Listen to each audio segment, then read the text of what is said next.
From the top rope, this is the Squared Circus. Square! Ah! That's the occult phenomenon. You know what I think? Recording in progress. I realize I like paint. That was a botch. Hold on. So, anyway, that's how it's going to go. All right. Well, thanks for listening. Goodbye. Anyway, I wanted to make a public announcement. Oh, I will not mention Eddie Kingston this whole podcast. well, you just did, liar. Well, I'm just saying. But we were talking before that we started discussing about the MGF situation. Right. We're talking about MJF and Eddie Kingston. Eddie Kingston. No. He is sorry. not going to be said at all in this podcast. Again, only three again, times. only Twice three by times. you and once by me. 3 times. We're done. I know. It's the last time we say Eddie Kingston. 4 times. No more. Okay. No more. So anyway, MJF. MGF. I originally I stated that I thought MGF. I thought Regal was going to turn on MGF, and then of course everyone was like, "Oh, you only said that because Cornette." I didn't know Cornette said it, but that's how we started talking about it. And then you made a good point. I made You a asked good a point. question. Hold Well, you on, asked a everybody who's question. listening. I just want Once you in to a hear while. that. I want you to hear that point clearly and succinctly. I made a good point. You made a good point of saying, "What happens if? What about MGF going with the Blackpool Combat Club?" Yeah. And that's actually very interesting because that actually will be an interesting angle. Right. So the idea was, I was thinking about it when you said, like, when you had first said, Regal's gonna help MJF get the win, you know, like cheating win, and I was like, oh, totally, that's smart. I can totally see that happening. But that was like a week and a half ago. I don't know, 2 weeks ago. It was a week ago or something like that. Yeah. And then just today, I'm like, wait a second. Does that mean MJF joins the Deadpool fan club? Yes. And I did say, I'm like, well, that means that he would have to turn on Mox, but you're like, no, not necessarily, because the way they do it. Right. And I did feel like I thought of a good idea. Was like, well, what's to say that the Firm came out and actually started beating up Mox, but then MGF stopped them and say, no, get out of here, whatever, and kicks him out.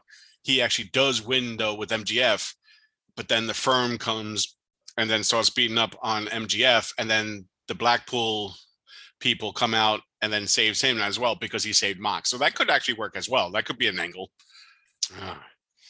You don't think so? No, I don't know.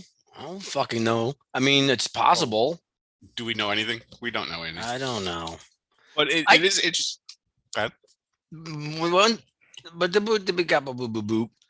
Like expanding on like Regal turning, as we want to call it, on Moxley to help MJF could mean a lot of things, right? And you said, I don't think Regal would turn on Moxley, and I think he will.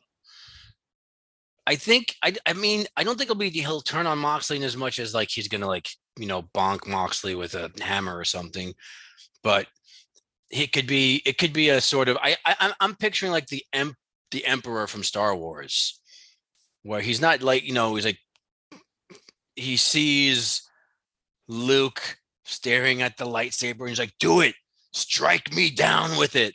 You know what I mean? Like he's like encouraging him to like do the evil act on the side. Like say like somebody else hits Moxley or something happens to Moxley, and the right thing to do would be like, let him get up, or if he's injured or something, let him recover. But you could have Regal sitting there like, no, do it now. Don't wait, you know, go for blood. You're a shark in the water. It could be something like that. And Mox will respect that and not sit there and be like, hey, fuck you.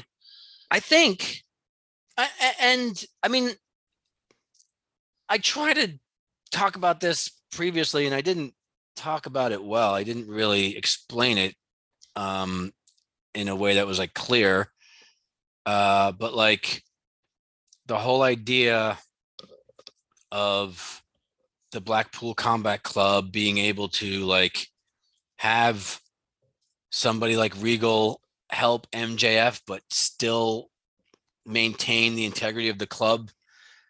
It's hard to put into words, but the idea is like we're all we're a group, but we're all out for number one at the same time. You do what you have to do to win. And that even includes winning against another member of the BCC. I get it. Right. Because I mean, Mox did have a match with Brian. Yeah, exactly. And it's like, and it's the whole like, I don't know, the ruthlessness, the toughness that they're trying to use as like hallmarks of the Blackpool Combat Club, while it's being faces, but still being like, do it what it takes to win. I that's one of my favorite factions right now, just because I feel like they're doing it right. Mhm. So I would hope that they don't actually just have them all split up, because you have the whole tease with Yuta and Brian. We discussed that maybe Brian's going to leave and just by himself. But what about the idea when I think I mentioned before that I said, well, what happens if Mox and Brian walks away then? And they're different storylines from it, and now it's just the new people taking it over. Like they almost like there were two veterans come in, they started this little group, and now they just, because they're two people in real life just wants to see newcomers flourish anyway. Right. So I'm wondering if that could be a storyline where they're saying, oh, okay, we started this, so now all of a sudden they feel left out. So therefore, that's why you're going to have like almost like the OG members against the new member, almost kind of like the Bullet Club was, like. Oh yeah. So that could be that too. Yeah. It's weird. It's hard for me to imagine Blackpool Combat Club without Moxley. From what they've been doing recently, I could see Brian splitting off.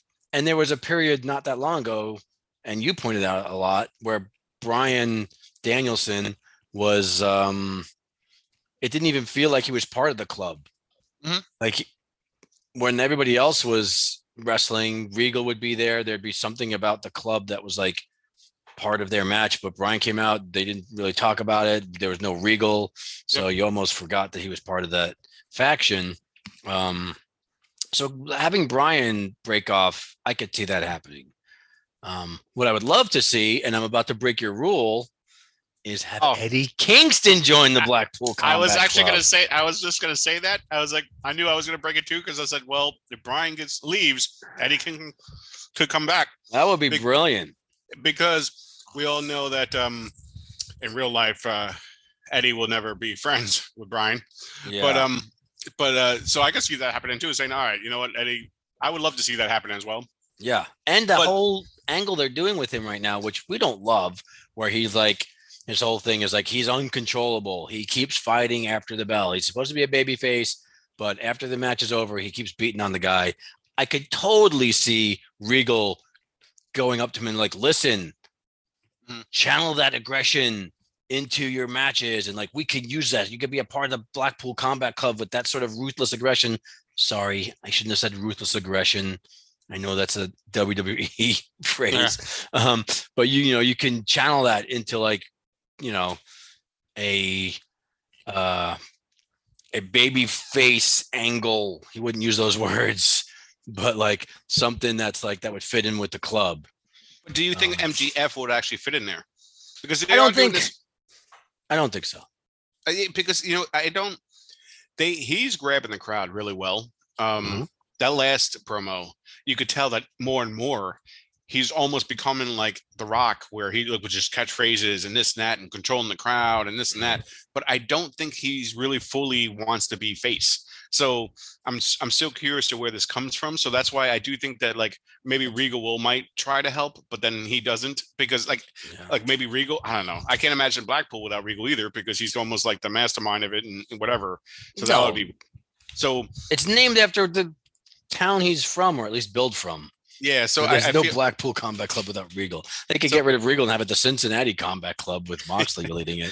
It just seems weird though, because like I'm curious to see where they're going with MGF, because more and more he has a lot of baby face. Like he seems like a baby face now, but I don't think they're gonna pull the plug. I think it's all an act. But I did enjoy the last promo that he said when he was like, well, I mean, not all. I won't win all clean, because let's be real, I'm still MGF. Like I thought that was kind of nice, But what I could see happening is like Regal does step in to help him win, and he's like, "All right, you've done it. You're, welcome to the club. And then he's like, I don't want to be part of your fucking club. I was just using you to help me win. Yeah. And then like hits him with the ring, and Regal takes a bump for the first time. And They'll get definitely healed. But I do think the whole firm is going to take into play. I do think that because they're doing the firm more and more, they're going to have it where the firm is probably going to be more attacking MGF and them too, this, and that, whatever. And quite frankly, I really don't like anyone from the firm, so I really could give two shits about them. But I don't dislike them. They're just the firm is all people I like just fine, but in a group, they're just like, eh. You like 2.0? 2.0 is Jericho Appreciation Society. Oh, that's right. I'm getting the names mixed up. They I like them fine. They're another one. Like they're fine. If there's a group of like 2.0s, like 6 different 2.0s, I wouldn't care. But I like 2.0 fine in the context of the Jericho Appreciation Society. And so like with the firm is the opposite. Like all those guys are fine. Like I like Ethan Page. Yeah, I do like them solo. You're right. I like the Guns fine. I guess I like Lee Moriarty. I like Stokely Hathaway. I feel like I guess every time I see the firm though, I don't feel a whole like a real click vibe. Does that make sense? Yeah. Like it just seems like a bunch of people they put together that doesn't feel like it was supposed to be together. Like at least like when they did the whole, like they brought in Yuta, there's this whole like, oh, you had to earn it and this and that. Like at least that whole faction made sense to everyone that's a part of it. I do think that they're gonna get a female in there too. I think the rumors is Hater might be in there. Okay. But there's no big name in there. What would be cool is if Hater joined. Oh, I just did a noise. If Hater joined and she became kind of like, the face, the mouthpiece, like the head, if you will, of the faction. A female head of the faction would be cool. Because she can talk too. I mean, they'd have to build her up a little more of the firm. That would make it feel legit. But right now, they just don't have anybody. Like Blackpool Combat Club is like Brian, Castagnoli, Moxley, like 3 hugely legit dudes. And then there's like Yuta, who's like the sort of the trainee, and there was almost Garcia, but that would have fit too. The firm is the opposite, is like a bunch of lower mid card guys, and so it just doesn't feel legit. Plus, there was, like you said, there was no story behind it. It just came together all of a sudden. Oh, and W. Morrissey, like I liked him in NXT, then I didn't like him, and now I like him just fine. As long as he's like low level, he's fine. Don't push him to the moon. Yeah, but make him be funny. Make him be funny. That's another thing too, though, with the firm. Like when MGF was part of them, at least they had that main person. It was almost like they were associated with them. So, but now that you break him away, I don't think the firm's going to last that long, because MJF is. Can't imagine them going to the firm again.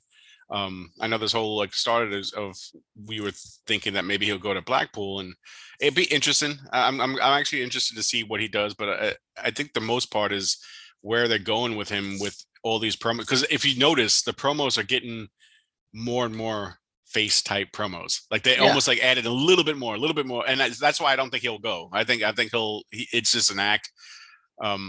Yeah, probably. He needs to wrestle more too, and I do see why. I understand people like I get it where he's like a main attraction where like he doesn't have to wrestle all the time, but I get why other people are saying, well, he's making all this money now, and suddenly he wrestles like 3 times a year. Yeah, that's fine. I don't know.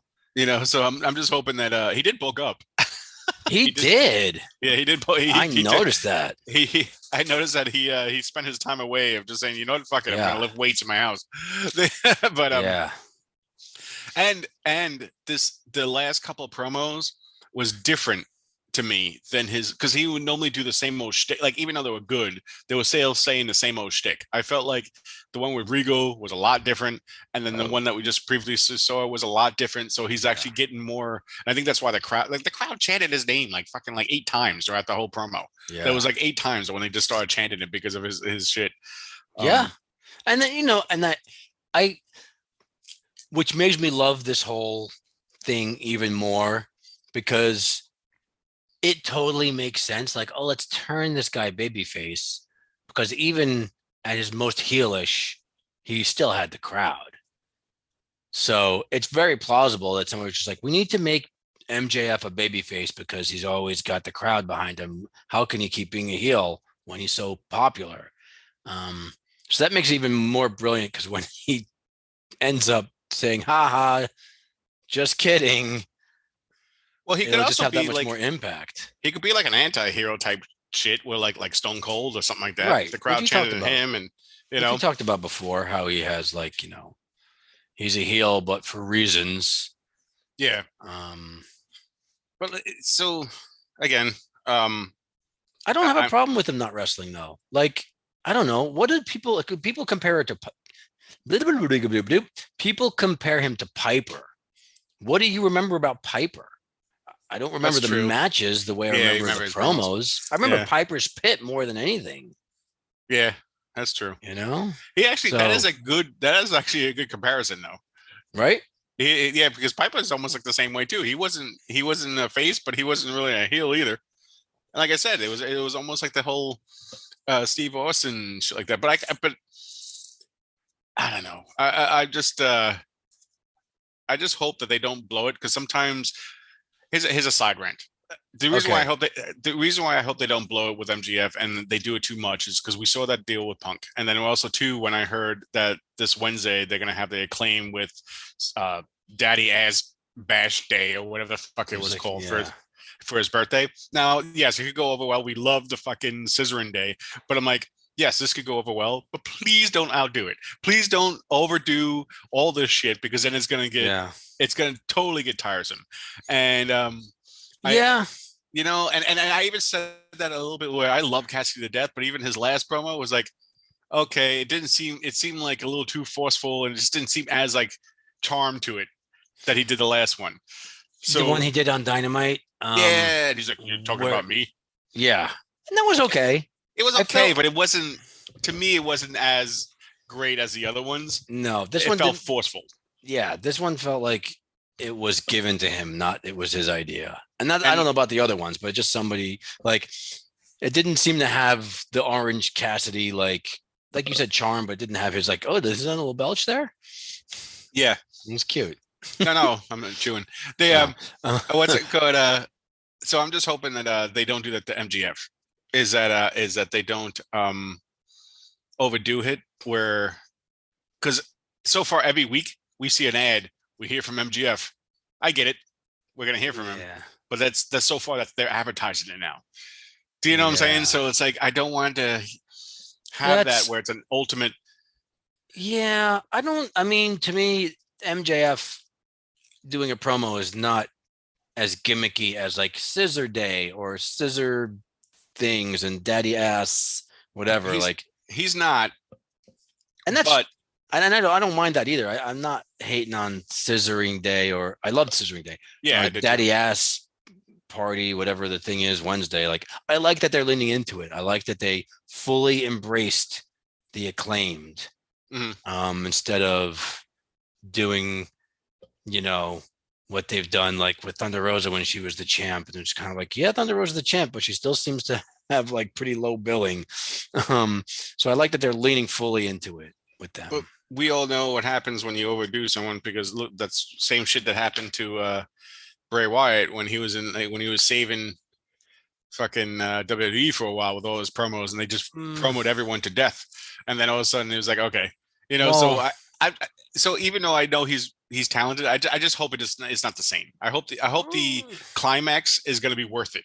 Bray Wyatt was also like a gimmick. Like that's something to me that can get overdone more easily than just like a good wrestler doing good wrestling things. Like they overdid Bray Wyatt, but they like kept trying to like do some different shit that didn't work. I think like I mean, I know people like the Fiend. I didn't like the Fiend.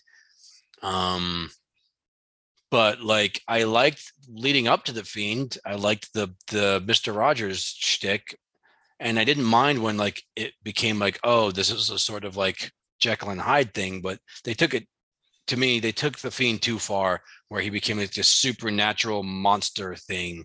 That was booking. I'm not interested in that. No, I mean, yeah. But like if MJF is just like doing promos every week, I think it's harder to get tired of that than it is to get tired of like a gimmick like supernatural monster lights people on fire and appears out of thin air. I just hope that he doesn't have it just doesn't get repetitive. That's mainly my main thing, is because it can be, because up until the last two things, like I said, MGF is always good on the mic, but a lot of the stuff he said was almost sounded exactly the same thing like he said each week until recently, the past two episodes. If I can have a little tangent on the side here, Darby Allin recently, he did a promo. Was it a promo? I forget where I saw him talk about it. He did a promo recently. That might not have been this, but he did talk about recently that he wants to kind of have a cooling off period where he steps away from wrestling so he can kind of like come back with a little bit of fanfare. I heard about that. And that's smart. And that's, we talked about that pretty extensively recently, how it's like, it does wonders for people sometimes. Yeah. Yeah, it really does, because I think he's so consistent, but I think people got complacent and they forget how good he is. Yeah. So he might have to disappear for a while. So I agree with that. And that's what I'm saying. I don't feel there's anything wrong with MGF missing a week, or, you know what I'm saying? Or even if he comes out and does a promo, that's great. Cause like I said, I love his promos, but, we see the ads all the time. So I feel like having it be a surprise, then you're doing it for ratings. That makes sense. But, again, that goes across when the last episode we wrote is we're seeing the same people. So like I mentioned, when we watched, I'm like, it was a really good Wednesday. I actually enjoyed the Dynamite, but there was a lot of Blackpool people there, and they seem to be always a lot of black people on all the night. It's always a lot of Jericho appreciations, a lot of Blackpool, MGF. There's normal names of all the guys. There's the normal names that you always see is almost every single week. So I'm just hoping that they find a way to where it's not just relying on these people, because if they get hurt, if any of these people get hurt, they're screwed again. Oh God, I know. And what's going to happen when the Elite comes back, which they had that weird teaser. Yeah. Where there's going to be room for them then. Yeah. So, and I feel like we've seen how difficult it is for them to pivot when somebody gets hurt. Like they just, I don't know, they become like a deer in headlights. Look at the Jungle Boy situation. And they weren't like that, but I feel like they're concentrating too much on the same people. Right. You know what I'm saying? So it's almost into the like what WWE issue was. Yeah. Which is another topic we've talked about extensively, how they get more and more like WWE. But let's not get too into that tangent. No. I think what we've got here is an potentially very interesting story with MJF. Just the fact that we're talking about it and all the possibilities, all of which seem pretty compelling. I think has a lot of people talking. Whether or not they overdo it, I think remains to be seen. I think for the time being, they can go to that well repeatedly up until not the next pay-per-view, but the following one. Yeah. And contradiction to what I said about overusing him, he's always the main headlines and articles of every Wednesday now, or whatever he comes out. He's one of the most of the articles. Yeah. Yeah. So I get it. I'm not trying to sit there and say that, I know people be like, oh my God, it's not. No, I'm not. I just hope that they don't overuse it in the future where we all get sick of him. But no, he's obviously getting in all the articles. He's the most talk about. I think of everything of anyone that's in there now, he's the most talk about. Yeah. He's in articles now more than Punk is. So that's saying a lot, Yeah.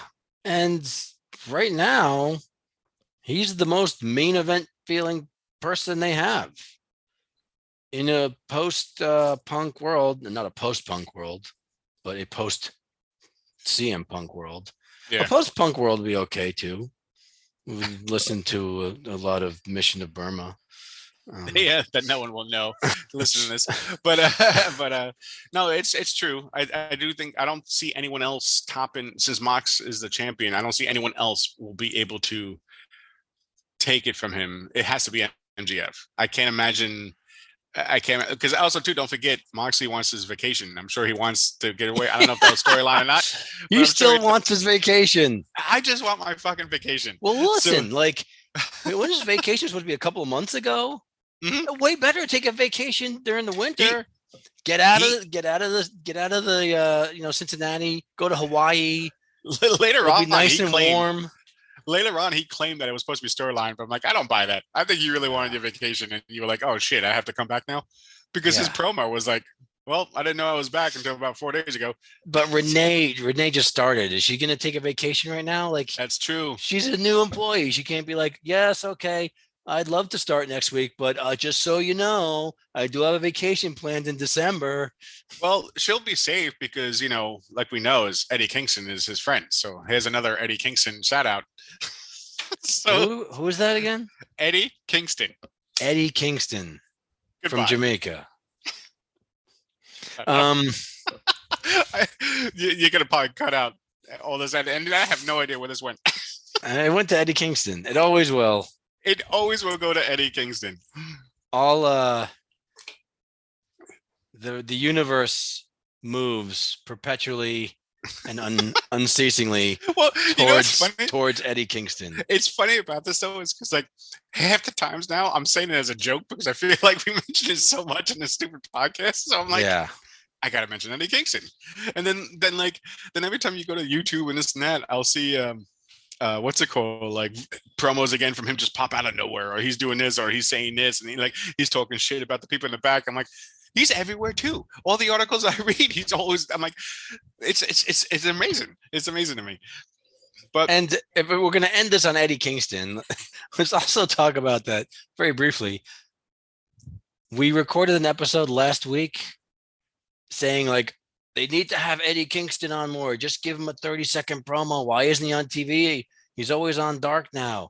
And then 3 or 4 days later, boom, 30-second promo.